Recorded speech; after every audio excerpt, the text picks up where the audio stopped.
Okay guys, so I'm going to install this piston back to its blocks, and I'm going to put a lube right here on the bearing before I install it. So when it's done, I will show you again. So this is the grease right there. I'll put the grease on it. Same goes to this one, the cap. Okay, and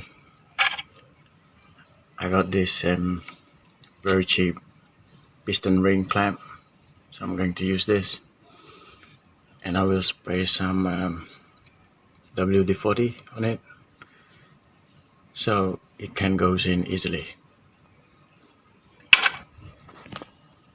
Okay guys, so you can see the piston is in, and make sure you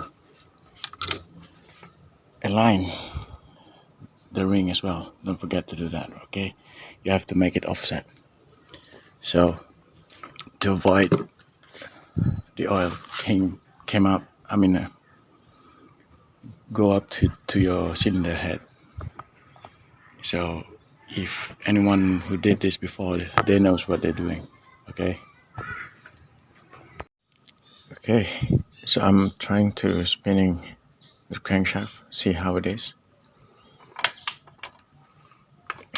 Okay, so it's easily moving, so there should be no problem with it.